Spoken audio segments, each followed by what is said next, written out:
চেষ্টা করে যাচ্ছি, বাস্তবায়ন করে ফেলেছে এবং আমাদের চলচ্চিত্র অঙ্গন নিয়ে তিনি চিন্তাভাবনা করছেন। এই চলচ্চিত্র অঙ্গন বিগত স্বৈরশাসনের আমলে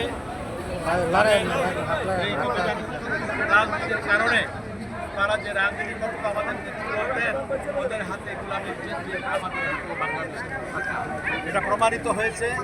আমাদের চলচ্চিত্রকে তারা বিদেশিদের হাতে তুলে দিয়েছিল। আমরা আজকের এই চলচ্চিত্র দিবসে আমরা প্রত্যাশা করছি, আমরা প্রতিজ্ঞা করছি, আমরা ঐতিহ্যবাহী এই চলচ্চিত্রকে আবার আমরা পুরোনো জায়গায় ফিরে নিয়ে আসবো ইনশাআল্লাহ।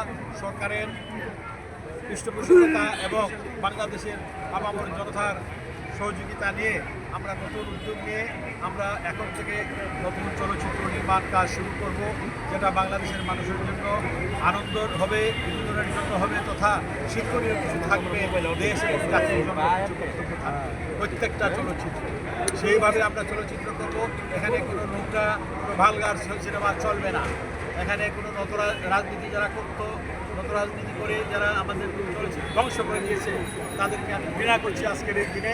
তারা যা করেছে তার জন্য তাদেরকে অবশ্যই শাস্তির মোকাবেলায় আনতে হবে ইনশাআল্লাহ। আমরা সরকারের কাছে যা প্রত্যাশা করছি যে সরকার আমাদের এই যে নির্যাতিত বিরুদ্ধে যে সমস্ত চলচ্চিত্র কর্মী আছে তারা কাজ পায় নাই, আমাদের চলচ্চিত্র পরিচালক, স্ক্রিপ্ট রাইটার, সঙ্গীত পরিচালক, আমাদের চলচ্চিত্র অভিনেতা অভিনেত্রী, তারা নতুন উদ্যমে কাজ করবে।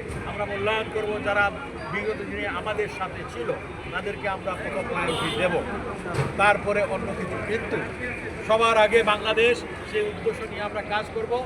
জাতি ধর্ম বর্ণ নির্বিশেষে আমরা চলচ্চিত্র নির্মাণ করব, যে চলচ্চিত্র বাংলাদেশের মানুষ দেখবে, বিনোদন পাবে এবং শিক্ষণীয়। সকলকে ধন্যবাদ।